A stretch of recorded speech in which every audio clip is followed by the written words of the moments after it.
이제 하나님의 말씀 증거하겠습니다. 오늘 우리에게 은혜 주실 하나님 말씀은 요한 1서 2장 12절에서부터 17절의 말씀입니다. 이 계시의 말씀 읽을 때 다 자리에 일어나셔서 한 목소리로 합독하도록 하겠습니다. 시작. 자녀들아, 내가 너희에게 쓰는 것은 너희 죄가 그의 이름으로 말미암아 사함을 받았으며, 아비들아, 내가 너희에게 쓰는 것은 너희가 태초부터 계신 이를 알았음이요. 청년들아, 내가 너희에게 쓰는 것은 너희가 악한 자를 이기었음이라. 아이들아, 내가 너희에게 쓴 것은 너희가 아버지를 알았음이요. 아비들아, 내가 너희에게 쓴 것은 너희가 태초부터 계신 이를 알았음이요. 청년들아, 내가 너희에게 쓴 것은 너희가 강하고 하나님의 말씀이 너희 안에 거하시며 너희가 흉악한 자를 이기었음이라. 이 세상이나 세상에 있는 것들을 사랑하지 말라. 누구든지 세상을 사랑하면 아버지의 사랑이 그 안에 있지 아니하니, 이는 세상에 있는 모든 것이 육신의 정욕과 안목의 정욕과 이생의 자랑이니 다 아버지께로부터 온 것이 아니요 세상으로부터 온 것이라. 이 세상도 그 정욕도 지나가되 오직 하나님의 뜻을 행하는 자는 영원히 거하느니라. 아멘. 요한 1서 강해를 계속해서 진행하겠습니다. 오늘은 세 번째 시간으로 그리스도의 확신에 대한 부분을 더 살펴보도록 하겠습니다. 제목을 따라해 볼까요? 세상의 영적 포토라인에서 사랑을 고민하다.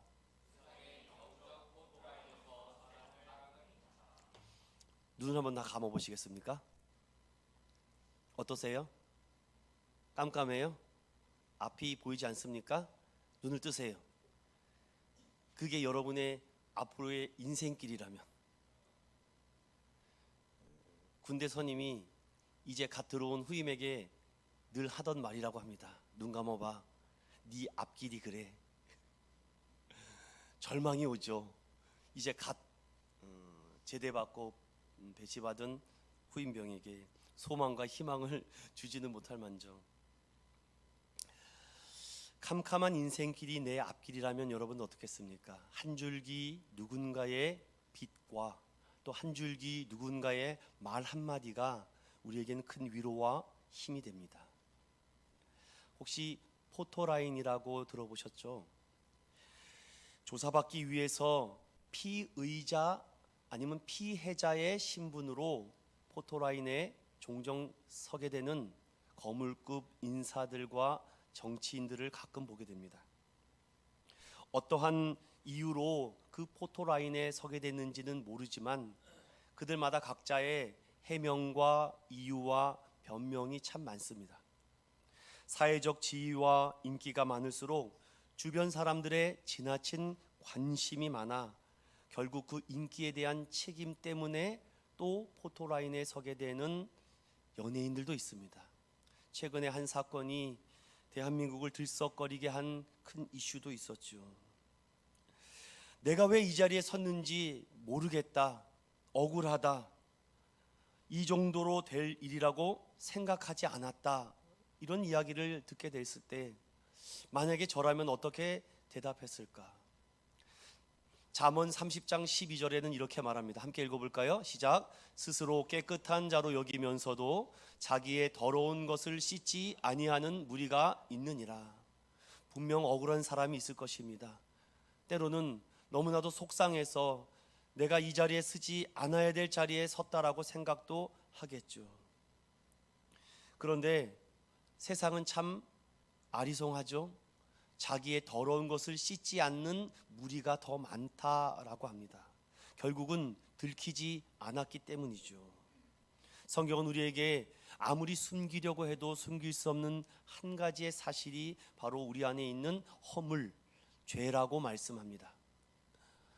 로마서 3장 10절과 23절을 보면은 기록된 바 의인은 없나니 하나도 없다라고 말하며 모든 사람이 죄를 범하였음에 하나님의 영광에 이르지 못한다. 결국 사도 바울은 로마서 6장 23절에 죄의 값은 결국 사망이라고 말합니다. 죄인들의 결말은 심판과 멸망뿐이죠. 인간이 이 땅에 살아가면서 가장 심각한 문제는 죄의 해결 문제라고 합니다. 예를 들어 볼까요? 마치 죽을 병에 걸린 사람들이 있는데 아무 이상이 없다라고 얘기합니다. 그러면 아무 이상이 없다고 생각하고 죽음을 맞이하는 것과 동일하죠. 죽을 병에 걸린 사람에게 여기 있는 이 신비한 약을 먹기만 하면 낫는다라고 하면 안 먹을 사람이 없을 것입니다. 다 살고 싶기 때문이죠. 자살을 생각하는 청년을 만난 적이 있었습니다. 목사님, 저 내일 죽어요. 그러면 목사의 심정으로 잘 죽어라 그래야 됩니까? 끝까지 매달리는 거죠. 저는 그 청년을 붙잡고 온갖 말로 회유하고 설득하고 있습니다. 그런데 문득 제 가슴에 하나님이 나에게 이러겠구나, 하나님이 나를 설득하고 계시는구나. 어떤 종교도 어느 종교도 설득하는 종교 없습니다. 치성을 드려라, 공양을 드려라, 신의 마음을 달래주어라, 이런 종교는 많지 신이 나에게 직접 찾아와 나를 설득하고 설명하고 또 달래주고 또 회유하는 종교가 어디 있습니까? 그냥 죽어라, 네 그렇게 하지 않으면 나 기분 나빠, 너 인생 망칠 거야 라는 것이 만약에 기독교라면 지금까지 기독교는 유지될 수 없었을 것입니다. 놀랍게도 성경은 인간을 정확하게 진단합니다. 그에 따른 확실한 처방까지도, 여러분 어느 종교가 나의 이 영적인 진단과 처방전까지 내려주는 그러한 종교가 어디 있습니까? 종교라는 것이 마루종자에 가르칠 교자를 씁니다. 끝을 가르쳐 주는 게 종교죠. 그러니 인생의 막다른 그 가파른 길에 서 있는 사람에게 너 나한테 잘하면 내가 너 잘해줄게 라고 말하는 것이 종교라면 전 믿지 않겠습니다. 제가 만난 그분은요, 그렇게 막다른 낭떠러지에서 나를 밀까 말까 하시는 분이 아니라 이미 낭떠러지 밑에서 나를 받아주려고 밑에서 손을 벌리고 있는 분이었기 때문에 제가 모든 종교를 다 저에게 설득을 해도 설득당하지 않고 오직 성경에 대신 하나님 예수 그리스도만이 나의 진리고 구주이심을 믿게 된 줄로 믿습니다. 진단은 인간은 죄다, 멸망이다. 처방과 해결은 오직 하나님께서 자신의 아들 독생자 예수 그리스도의 십자가의 대속제물로 죽게 하심으로 우리를 살릴 것이다. 너무 명확하니까 의심이 듭니다. 뭔가 심청이가 아버지의 눈을 뜨기 위해서 공양미 300석을 바치면 눈 뜨게 해줄게, 뭔가 조건부가 정확하잖아요. 그런데 우리는 그냥 그 아들 예수 그리스도가 이미 너를 위해 화목 제물 되셨기에 이미 대속하신 그분의 이름을 믿고 회개하고 세례 받으면, 성령 받으면 구원을 받는다는 것이 우리 기독교의 본질적 핵심 교리인 줄로 믿습니다. 그러니 죄인인 동시에 우리는 의인이죠. 우리는 용서받은 죄인이라는 것을 잊어서는 안 됩니다. 그럼에도 우리는 죄성을 갖고 있죠. 예수님께서 사랑하는 제자들에게 발을 씻겨줍니다. 여러분 당시 팔레스타인의 이 사막 지방이 얼마나 냄새가 나고 더럽겠습니까? 발을 막 깨끗하게 닦아주죠. 그랬더니 마지막에 수제자 베드로가 예수님 저는 그러면 목욕을 시켜달라고. 됐다, 고마해라, 많이 먹었다. 그럼에도 불구하고 예수님 뭐라 그럽니까? 이미 목욕한 자는 다시 목욕할 필요가 없다라고 하죠. 손과 발은 다시 씻듯이 이미 용서는 받았지만 우리에게는 자백하는 심령을 날마다 구해야 된다는 것이죠. 이에 요한일서 1장 9절을 다 같이 읽어볼까요? 시작. 만일 우리가 우리 죄를 자백하면 그는 미쁘시고 의로우사 우리 죄를 사하시며 우리를 모든 불의에서 깨끗하게 하실 것이요. 아멘. 한번 구원받았다고 죄 안 짓나요? 그렇기 때문에 구원파가 말하는 그 잘못된 이단 교리와 여기서 충돌이 일어납니다. 우리는 날마다 죄성을 갖고 있기 때문에 자백하는 마음을 달라고 기도해야죠. 우리 손에 먼지가 묻었습니다. 우리 손에 얼룩이 묻었어요. 그건 바로 가서 비누로 깨끗하게 닦으면 깨끗해집니다. 이게 자백하는 거라고요. 여러분 예배는요, 나의 이름을 들고 나오는 것이 아니라 예수 이름을 붙잡는 시간인 줄로 믿습니다. 나의 한 주간에 더럽고 얼룩진 것을 예수의 피 묻은 능력으로 씻음 받고 고침 받는 시간입니다. 예수 십자가 앞에 엎드려 자백함 성령으로 씻어내는 영적 청결의 삶을 우리가 다시금 주일날 와서 또 확인하고 또 점검하고 또 충전하고 돌아가는 거리죠. 그래서 저는 그리스도인들에게 세상이라는 이 영적 포토라인이 있다는 것이 참 중요하다고 생각합니다. 주일날 성령 충만하고 말씀 충만해서 저 문 밖으로 나갈 때 여러분은 수많은 포토라인에 서게 될 것입니다. 그 포토라인에 수많은 플래시 세례가 우리를 비출 겁니다. 한쪽 무리는 원수마귀들이 있어서 계속해서 음모와 추측성 말로써 우리를 괴롭힙니다. 우리에게 죄책감을 들게 합니다. 죄의식을 들게 합니다. 계속 사진을 찍으면서 네가 그랬지 않았냐고 계속 우리를 협박하고 공갈합니다. 그런데 다른 쪽 한쪽 무리에서는요, 성령님께서 우리를 지켜보시며 아니다, 내가 너와 함께한다, 염려 말아라, 걱정하지 말아라, 근심하지 말아라, 내가 너와 함께하겠다, 내가 너를 깨끗하게 했다, 불의에서 떠났다, 내가 너의 죄를 사해줬다라고 양측에서 계속해서 우리에게 사진을 아마 찍어낼 것입니다. 그런데 우리의 귀와 마음과 눈은 성령님의 음성에 귀를 기울이기보다는 연약한 심령으로 세상의 포토라인에 서서 두려워 떨고 있다는 거죠. 우리 언제까지 피해자 신분으로 살아가며 포토라인에 서시겠습니까? 영적인 빛을 맛봤고 빛 안에 산다면 사탄 마귀가 찍어대는 악한 사진을 두려워하지 않으시길 바랍니다. 그래서 요한일서가 중요한 겁니다. 제가 요한일서를 요즘 계속 연구하다가 귀한 책 한 권을 또 구입해서 읽게 됐습니다. 코이노이나라는 그런 책인데 참 요한일서를 이런 교재로서 좀 친밀함과 거룩한 사귐으로서 정말 탁월한 분석과 해학을 가지고 쓴 책이 있습니다. 최영삼 교수님이 쓴 책인데 정말 큰 도전이 되더라고요. 그런데 이런 글이 있습니다. 우리 대한민국, 대한제국 조선 시절에 선교사님들이 들어와서 이제 부흥하는가 성장하는가 했는데 바로 한일 합방으로 말미암아 우리나라가 극심한 일제 36년사로 넘어가지 않습니까? 그때 수많은 목사님들이 세워지고 선교사님들이 들어와서 가장 많이 설교한 본문이 어디냐면 요한일서더라고요. 계속 요한일서를. 저는 궁금했습니다. 왜 그럴 때에 아브람 얘기, 이삭 얘기, 야곱 얘기, 요셉 얘기, 모세 얘기, 다윗 얘기를 안 해주고 왜 요한일서를 그렇게 많이 설교하고 또 설교했을까? 그 이유가 오늘 함께 읽은 본문 속에 담겨 있습니다.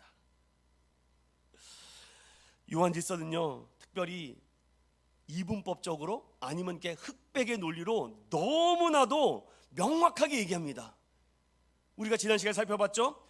1장은 하나님은 빛이시니 그분과 사귐을 갖고 친밀함을 가진 사람은 절대 어둠 가운데 행할 수 없다. 이것이 요한일서 1장 5절부터 11절의 말씀입니다.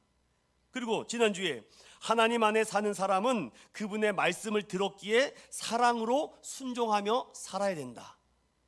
이에 예수 안에 사는 사람은 형제를 미워하면 안 된다. 점점 부담이 돼요. 첫 번째 메시지는 그렇지, 내가 하나님의 빛을 입으면 당연히 빛 가운데 사니 어둠 가운데 살 수 없겠지. 이거는 오케이.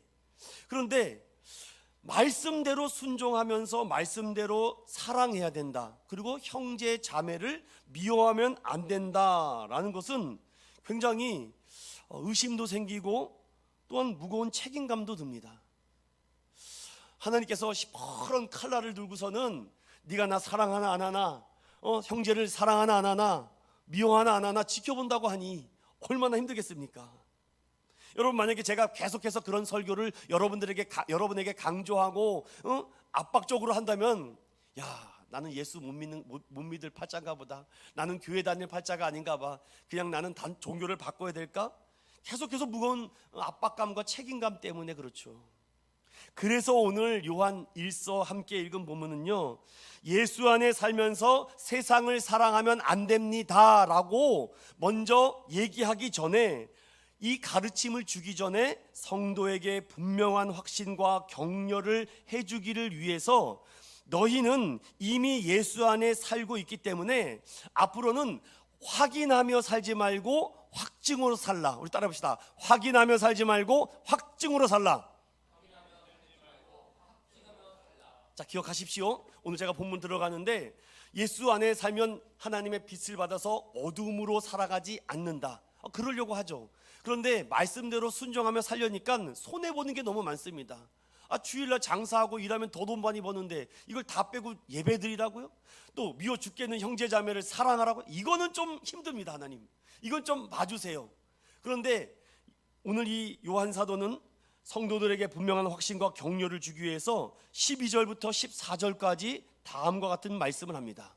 우리 따라해 볼까요? 예수 그리스도로 인해 구원받았다.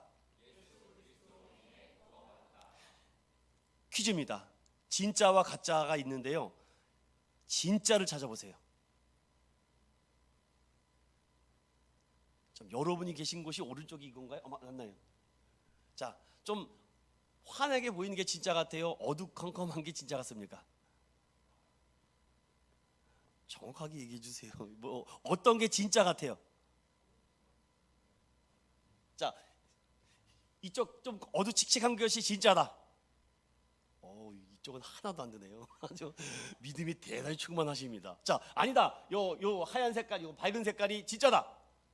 할렐루야. 아주 영적인 눈이 더 뜨셔야 되겠습니다. 어둡고 칙칙한 게 진짜입니다.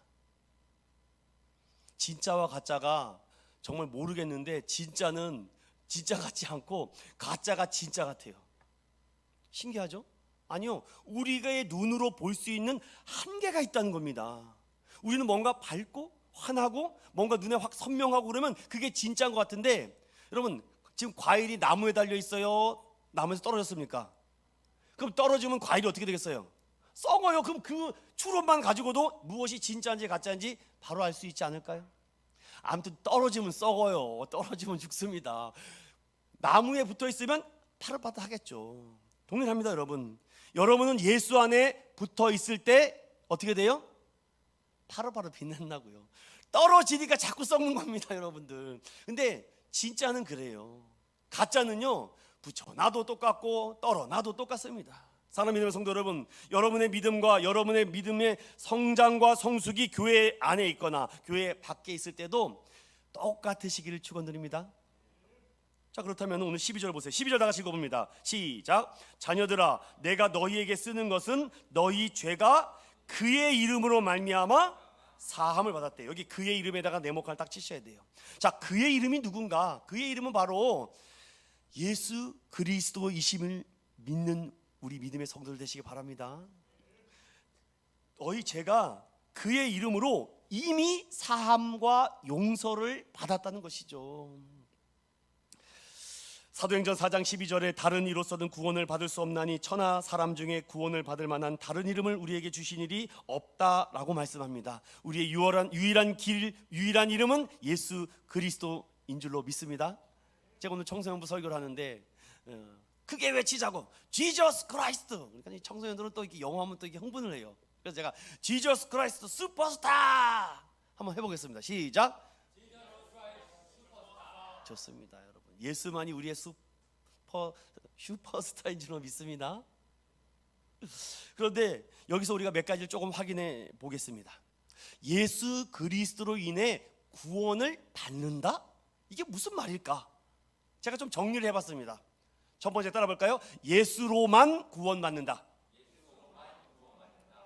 제가 분명히 예수로만이라고 그랬습니다. 다른 이름이 없어요.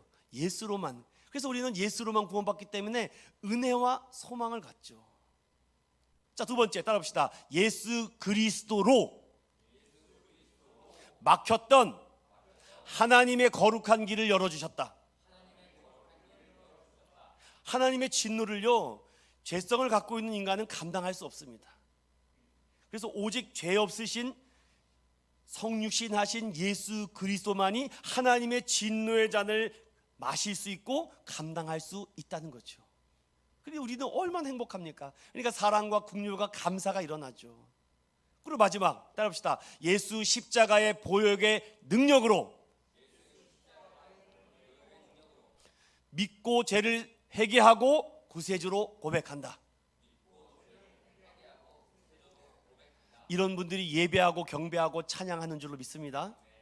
여러분, 사람들이 이렇게 사랑을 받으면요 얼굴이 달라져요. 한번 좌우를 보겠습니다. 내가 사랑받고 있는 분인지. 얼굴을 보면 알아요, 사랑하고 있는지. 이렇게 막 연애하는 사람들, 막 청년들 막 얼굴이 막 꽃이 피잖아요. 우리 첫째 아들이 이렇게 여드름이 하나씩 나더라고요. 아유, 참 옛날 생각 많이 나더라고요. 이제 뜨거운 열타는 붉은 표시가 아니겠습니까? 사랑하면요, 이 티가 나요. 숨길 수 없는 두 가지가 뭡니까? 재채기하고 사랑하는 마음이죠. 예수 십자가 보혈의 능력을 믿고 죄 사함을 받고 구세주로 고백한 사람은요, 어찌 찬양하지 않을 수 있겠는가? 그냥 나도 모르게 좁은 길을 걸어도 밤낮 기뻐하며 뭐합니까? 찬양하는 거예요. 좋아요. 막 그냥 찬양이 막 나오는 거죠. 막 저는 막 그 마음을 알 것 같아요. 요 세 가지를 기억하세요. 예수로만, 예수 그리스도로, 예수 십자가 보혈로 우리는 이미 구원받고 용서함받고 죄사함받아 하나님의 자녀가 된 줄로 믿습니다.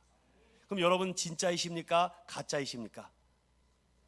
왜 이렇게 또 갑자기 다시 합니다. 여러분 이거 안 하면 다시 처음 돌아가요. 여러분 진짜이십니까? 가짜이십니까? 이미 진짜가 된 줄로 믿습니다. 예, 할렐루야. 자, 이것을 오늘 12절에 말하고, 자 13절에 가시고 봅니다. 시작. 아비들아, 내가 너희에게 쓰는 것은 너희가 태초부터 계신 이를 알았음이요, 청년들아, 내가 너희에게 쓰는 것은 너희가 악한 자들 이기었음이라. 아멘. 두 가지가 나오죠. 태초부터 계신 이를 알았다, 그리고 너희가 악한 자를 이겼다라는 말씀이 있습니다. 이건 이미 계속 또 반복되는 부분입니다. 우리가 그의 믿음으로 말미암아 악의 세력을 이미 예수님께서 승리했듯이 그 믿음 안에 사는 사람은 넉넉히 이김을 준다라는 말씀이죠. 그래서 여러분 예배를 드리고 나갈 때 넉넉히 이김을 주셨으니까 여러분 나가자마자 싸우는 것이 아니라 사랑해주고 용서해주고 이해해주고 품어주려고 하는 마음으로 우리가 바뀌게 된다는 것이죠. 이제 악한 세력의 간교한 공격에도 담대히 맞설 수 있게 되는 능력이 되는 거죠. 자, 이제 14절 다시 봅니다. 시작.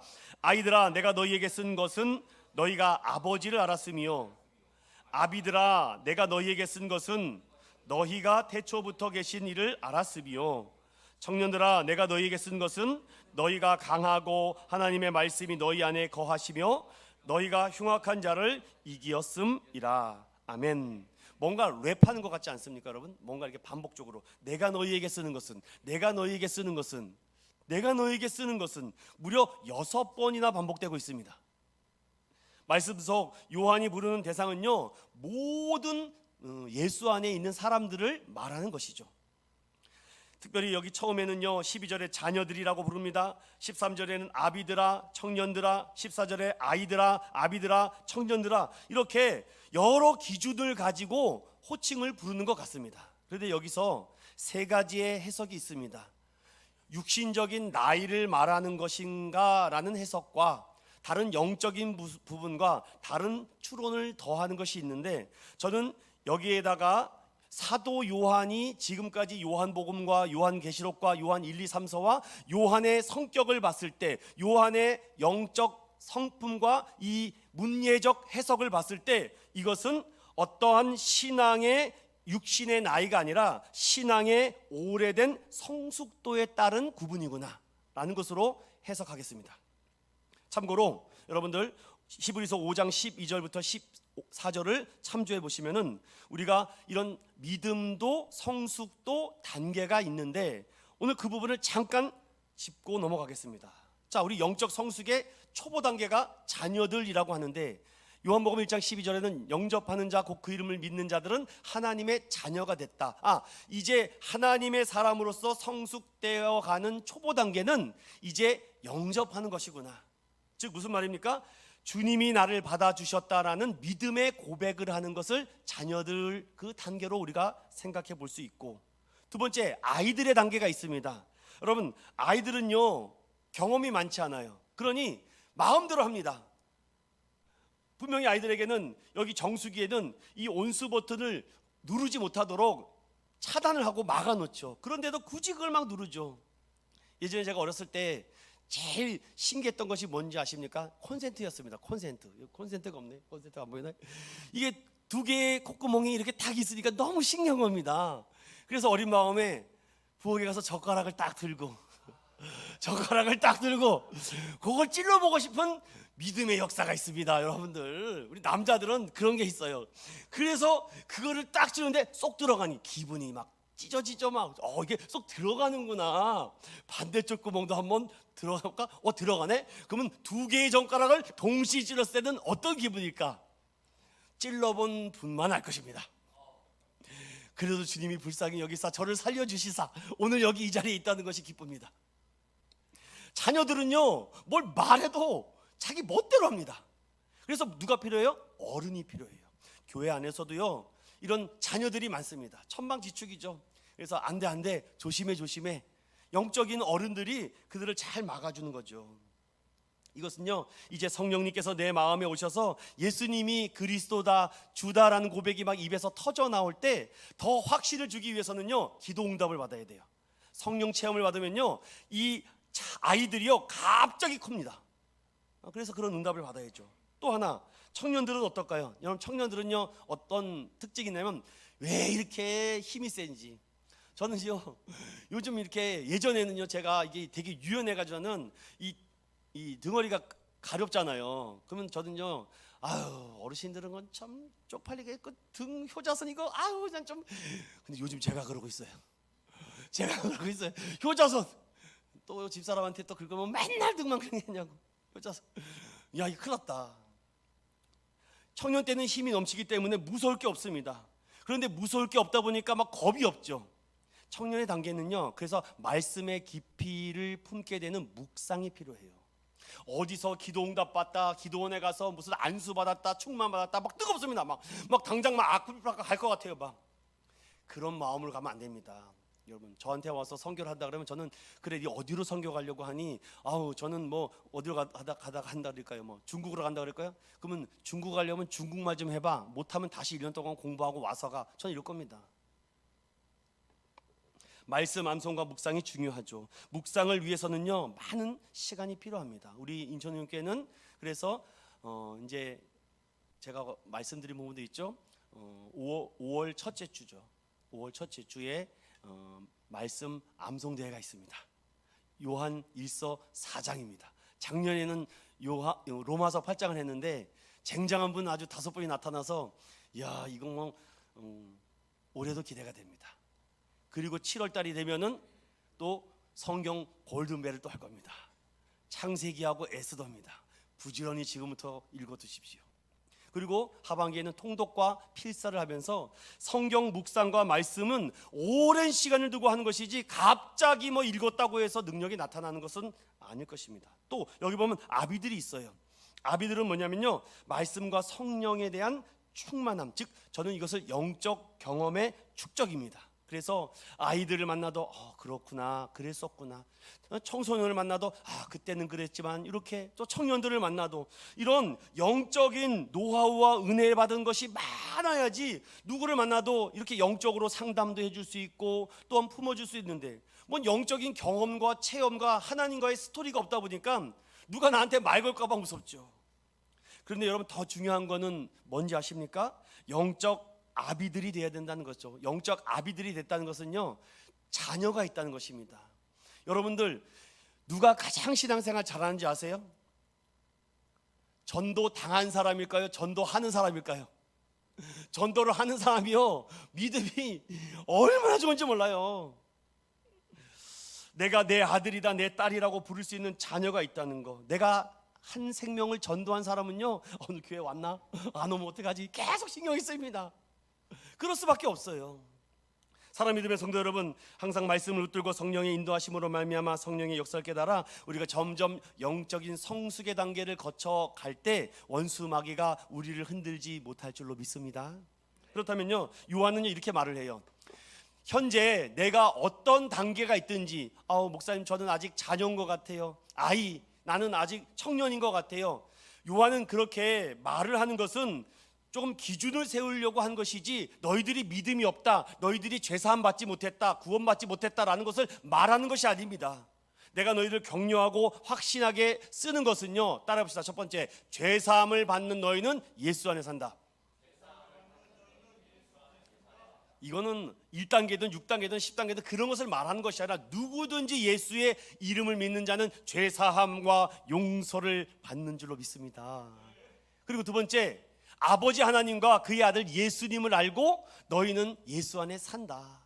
그래도 여러분 뭐 그런 분 없겠지만 그래도 한 주간 동안 예수님 하나님 한 번이라도 불러보셨죠? 안 불러봤나 보네요. 한 번. 그래서 속으로도 생각하셨죠? 네, 그래 감사해요 여러분들. 안 하면 어떡할까. 속으로든지 어떻게든지 성경책 보든지 예수님 하나님은 한 번이라도 부르지 않았겠습니까? 여러분 만약에 집에 갔는데 우리 아이들이 한 번이라도 아빠라고 안 불러본다고 생각해 보세요. 이런 괘씸한 놈. 아빠가 버젓이 있는데 이렇게 지나갑니다. 아무 개라고도 불러야죠. 여러분 불러야 되지 않겠습니까?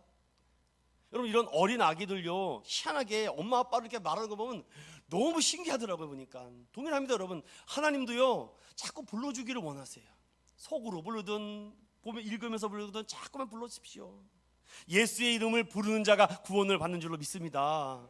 그리고 내가 너에게 쓰는 이유는요, 따라해 봅시다. 악한 자를 이긴 너희는 예수 안에 산다. 이거는 다 공통적인 거예요. 내가 예수 이름을 받고 믿는 자는 다 죄사함 받고, 그리고 하나님과 예수님 이름으로 살아가며 또 악한 자를 이길 수 있어요. 그래야지 포토라인에 딱 섰을 때 당당하거든요. 여러분 한 주간도 지금보다 더 당당하게 어깨 쫙 펴고 믿음으로 살아가시기 바랍니다. 아유 나는 자꾸 죄사함을 받았다고 용서 받았다고요. 염려하지 마십시오.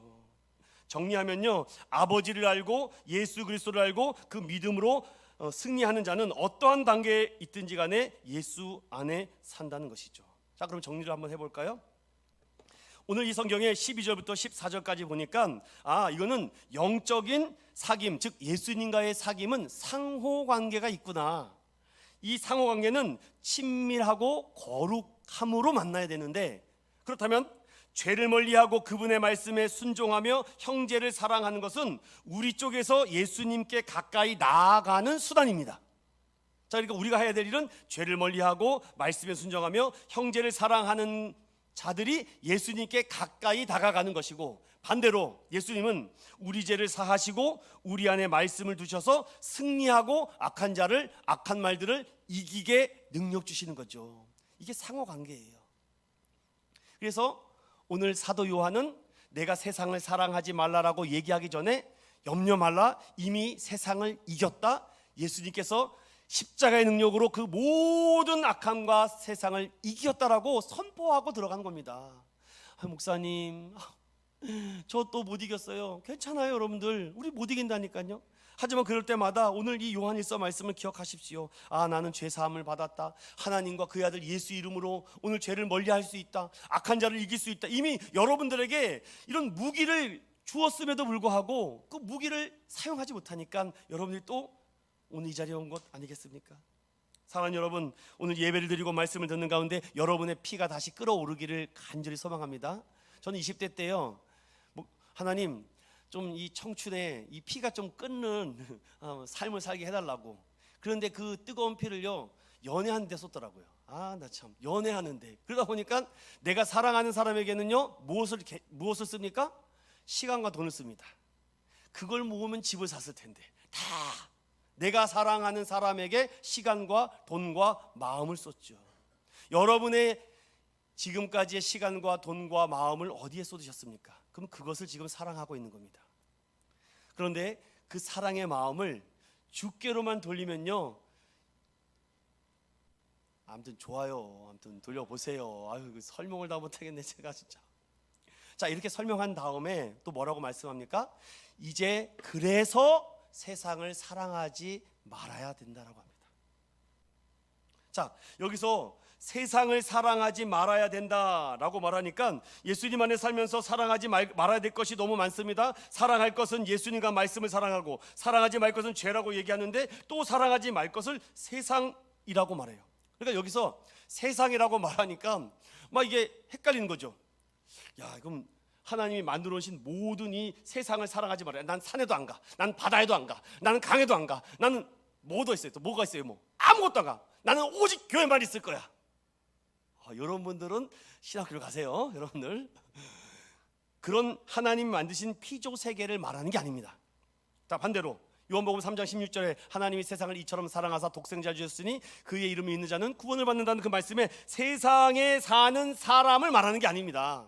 그러니까 피조 세계와 세상의 사람을 말하는 것이 아니라 여기서 말하는 세상을 사랑하지 말아야 된다는 것은요, 따라해봅시다. 하나님을 거역하는 세상의 체계. 뭐가 있습니까? 순리를 영리로 바꾸는 사람, 하나님의 말씀이 아닌 다른 뜻을 사는 것, 그게 다 세상이라고요. 15절 다 같이 읽어봅니다. 15절입니다. 시작. 이 세상이나 세상에 있는 것들을 사랑하지 말라. 누구든지 세상을 사랑하면 아버지의 사랑이 그 안에 있지 아니하니. 오늘 분명히 말씀합니다. 사랑하지 말라는 것은 하나님과 반대되고 거역되는 세상의 체계라는 거죠. 그래서 예수님은 아주 단호합니다. 그러면 우리가 여기서 한번 마지막으로 이 부분을 확인해 봐야죠. 그 세상이 무엇일까? 그 세상 두 가지 이유가 있는데, 첫 번째 이유입니다.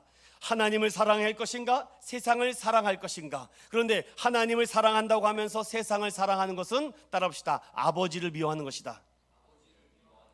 아버지를 미워하는 것이다.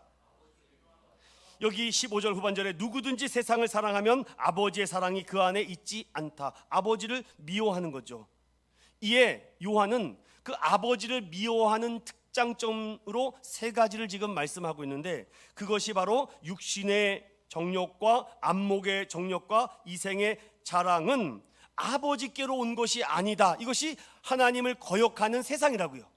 자, 그렇다면 우리가 한번 확인을 한 번씩 해보겠습니다. 첫 번째, 이 육신의 정욕, 안목의 정욕, 이생의 자랑에, 여러분 이 정욕할 때 이 정자가요, 이게 하여튼 성적 정자입니다. 아무튼 그렇습니다.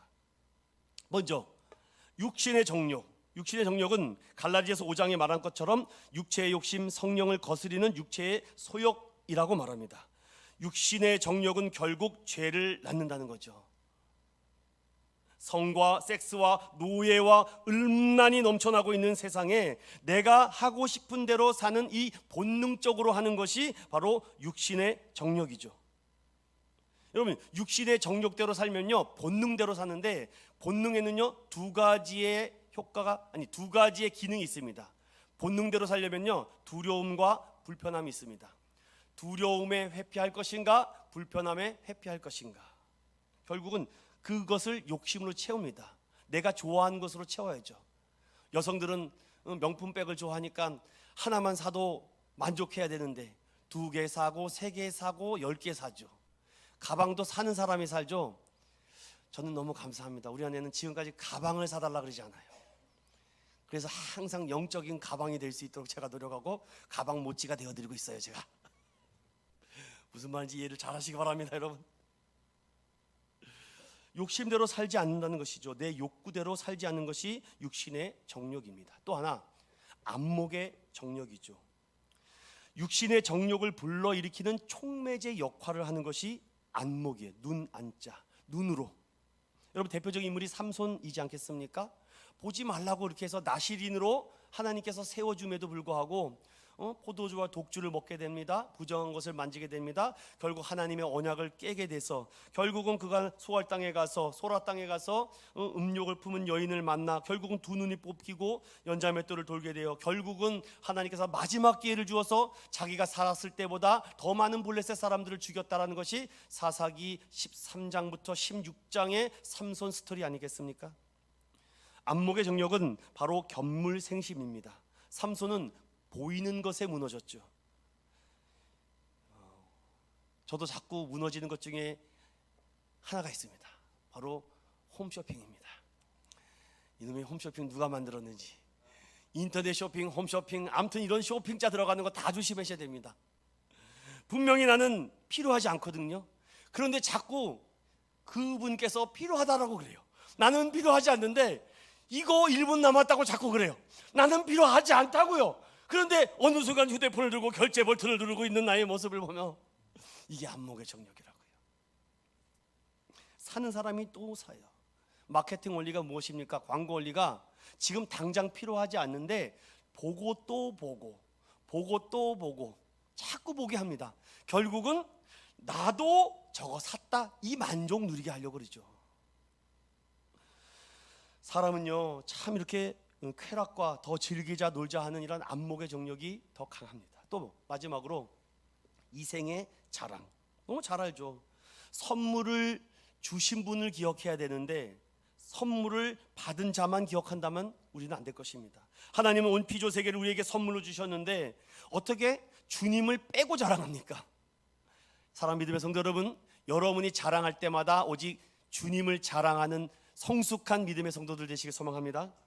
고린도전서 1장 29절부터 보면 아무 육체도 하나님 앞에서 자랑하지 못하게 하시고 자랑하는 자는 주 안에서 자랑하게 하셨다라고 말합니다. 여러분 자랑하면 어떻게 되는지 아세요? 여러분 저한테 돈 자랑하시면 어떻게 되는지 아세요? 뭐 돈을 줘봐서야 알죠. 저한테 돈 자랑하면 제가 돈을 다 뺏을 겁니다. 이게 강도들이 그렇다고요. 어우 저 집 부자인가 보네. 강도들은요 항상 뺏으려고 온갖 술수와 모략을 갖고 있습니다. 그래서 그거 안 뺏기려고 여러분들 집에다 뭐 달아요? CCTV 달잖아요. 그거 안 뺏기려고 또 뭐 달아요? 보호장치 달고 3단 4단 막 척컥 문 하나만 잘 걷어야 되는데 한 1탄 3탄 막 잠그고. 그래도 도둑님께서는 다 뚫고 갑니다. 여러분 그만큼 다른 사람들보다 우월감에 살고 싶은 게 이게 중독이에요. 중독. 마약 중독, 술 중독, 약 중독. 이 중독을요 이길 수 있을 것 같아요? 여러분 중독을 이길 수는 없습니다. 중독은요 더 큰 중독이 오면 이길 수 있어요. 그것이 여러분 예수 중독되기를 원합니다. 술, 도박, 마약 뭐 여러 가지 도박 내 힘으로 못 끊어요. 게임 더 큰 중독 예수 중독이 임할 때 그 중독이 깨질 줄로 믿습니다. 그러니 여러분 주님을 항상 자랑해야 되죠.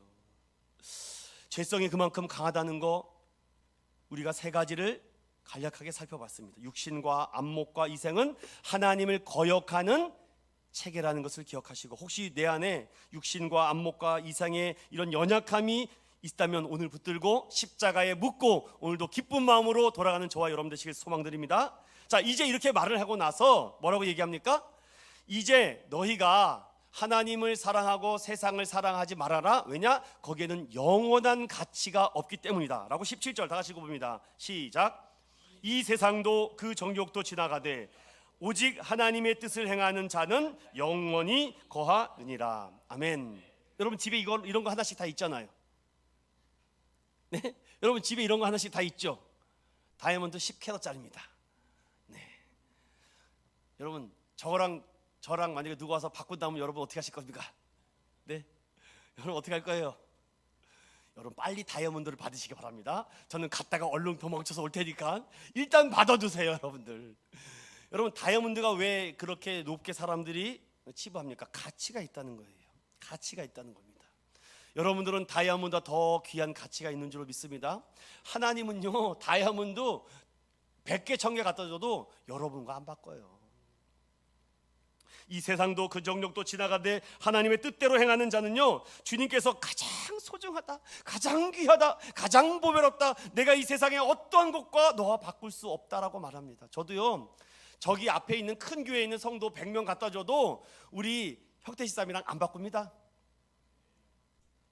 여러분 그런 마음이라고요. 아버지의 마음은 그렇다는 겁니다. 여기는 다른 집사님, 권사님, 성도님들 어느 누가 나를 바꾼다고 해도 바꿀 수가 없어요. 왜? 저에게 맡겨주신 하나님의 귀한 약물이고 귀한 사랑하는 믿음의 성도들이고 우리는 한 믿음의 성도고 한 가족이기 때문이죠.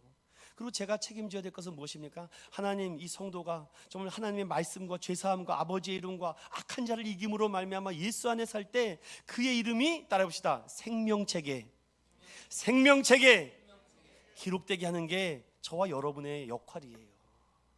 우리 한번 요한계시록 20장 15절 읽어볼까요? 시작. 누구든지 생명책에 기록되지 못한 자는 불못에 던져지니라. 아멘.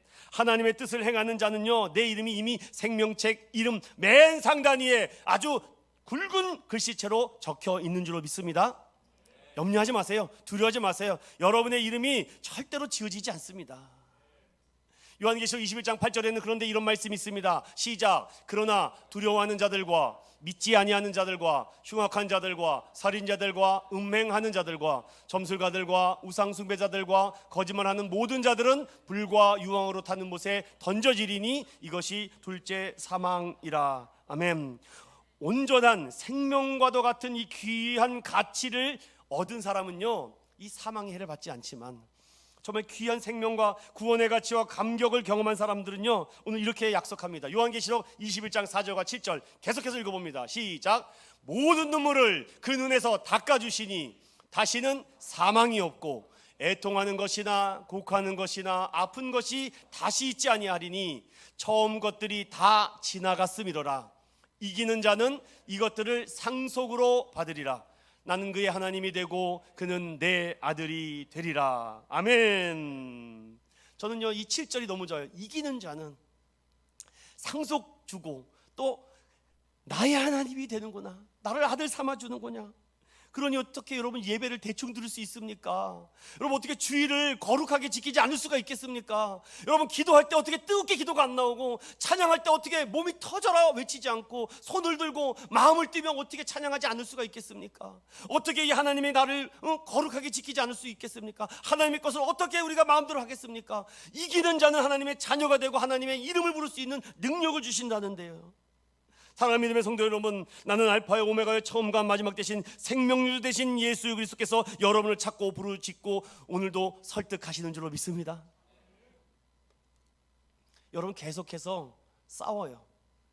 성령의 생각과 육신의 생각이 싸웁니다. 하나님을 더 사랑할까? 세상을 더 사랑할까?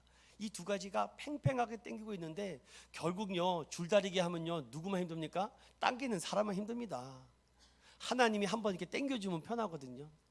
오늘도 오전에 보니까 눈이 이렇게 막 내리더라고요. 그래서 우리 송 집사님이 눈이 너무 예쁘게 내린대요. 이런 아름다운 표현 써먹어야지. 눈이 아름답게 예쁘게 내린대요. 저는 그런 시적 표현, 참 이 집사님 성령 받았구나 라는 생각을 합니다. 눈이 예쁘게 내리는군요. 저는 비만 보면 저놈의 비가 주룩주룩 내리는구만. 감성이 없어. 비가 예쁘게 내리는군요. 이걸로 한번 바꿔보겠습니다. 성령의 생각은요, 우리에게 이런 기쁨과 소망과 은혜와 도전과 결단과 희망을 줍니다. 근데 육신의 생각은 계속 주룩주룩, 인생이 어떻게 눈 감으면 어떻게 되는 거예요? 깜깜해. 앞이 안 보이는 것입니다. 사랑 믿음의 성도 여러분, 우리 로마서 8장을 암송한 여러분들에게 한번 외쳐보겠습니다. 로마서 8장 5절 6절 한번 해보겠습니다. 우리 실력 있잖아요. 우리 보여주자고요. 할 수 있습니다, 여러분. 여러분 막 떠오르죠, 막. 잠깐만 진정해 보시고, 자 함께 하겠습니다. 로마서 8장 5절과 6절 6시 시작. 육신의 일을 영에 따른 자는 영의 일을 생각하다니 육신의 생각은 사망이요 영의 생각은 생명과 평안이라. 할렐루야. 감사해요. 여러분들 아직까지 기억해 주셔서. 말씀 암송과 묵상이 우리를 더 힘을 준다고요. 그래서 제가 자꾸 암송을 시키는 겁니다. 미국 성인이 하루 평균 5시간 TV 시청을 하고 그리스도인 중에서도 일주일 한 번도 성경을 읽지 않은 사람이 63%라고 합니다. 그러니 세상이 이렇게 비정상적이죠. 한국교회 초대 때는요, 정말 소수의 3에서 5%의 그리스도인들이 정말 말씀으로 뜨겁게 불탈 때 95%의 이 조선 땅을 변화시켰다는 걸 여러분 아십니까? 그렇다면 오늘날 한국은 어떨까요? 여러분 한 주간 TV를 보는 시간, 휴대폰을 만지는 시간이 더 많습니까? 하나님, 예수님 이름을 부르는 시간이 더 많습니까? 그러면 어떻게 세상을 사랑하지 않고 예수님을 사랑할 수 있을까? 오늘 바울은 이렇게 얘기합니다. 예수 그리스도를 아는 지식을 가장 고상한 것으로, 가장 가치 있는 것으로 여겼다라고 말하죠. 결론으로 내 안에 우상이 너무 많습니다. 참 그렇죠. 하나님을 더 사랑한다면서도 세상을 사랑하는 나의 마음의 우상이 이렇게 많다는 것입니다. 교회 안에서 정말 하나님의 영광을 드러나기보다는 세상에서 내 이름 한 자를 더 드러내고 싶어서 더 실력을 뽐내고 싶죠. 여러분 그 멋진 실력과 그 대단한 능력을 하나님 앞에 좀 뽐내시면 안 되겠습니까? 더 하나님 앞에 잘하고 멋지게. 저는 여러분들 그런 마음이 바뀌어지길 원해요. 그런데 이 우상 어떤 우상입니까? 육신의 정력, 안목의 정력, 이 세계 자랑이 우리를 괴롭힐 것입니다. 몇 해 전에 귀한 목사님께서 책 한 권을 써냈는데 책 제목이 이래요. 시퍼렇게 살아계신 하나님. 책 제목도 너무 자극적이에요. 아주 하나님이 시퍼렇게 살아계신 하나님, 죽다 살아난 이 목사님께서 하나님을 만난 영적 스토리를 얘기하는데 그 목사님의 말씀과 눈빛에 아주 얼마나 그 강한 예수 그리스도의 사랑이 있는지 모릅니다. 사랑하는 믿음의 성도 여러분, 오늘 꼭 기억합시다. 예수님 십자가에 달려 죽고 끝난 분 아닙니다. 부활하셔서 우리 안에 늘 살아계시는 줄로 믿습니다. 예수님 우리 안에 살아계셔서 우리가 죄를 자박할 때마다 우리의 죄를 사해 주시는 줄로 믿습니다. 예수님 우리 안에 살아계셔서 말씀을 대할 때마다 하나님 아버지와 예수님의 영광을 경험하기를 원합니다. 예수님 우리 안에 살아계셔서 갈수록 거센 공격을 퍼붓는 세상에서 싸워 이기게 하실 줄로 믿습니다. 이제 여러분들 세상의 영적 포토라인에 또 서게 될 것입니다. 원수 마귀들은 여러분들 계속 음해하고 음모하며 추추성 난무한 글로 여러분들 계속해서 이 세상에서 괴롭힐 것입니다. 그럴 때마다 여러분 예수 그리스도의 십자가의 능력으로 승리하고 나가는 저와 여러분 되시기를, 임마누엘의 능력으로 살아가시는 믿음의 성도들 되시기를 예수님의 이름으로 축원드립니다.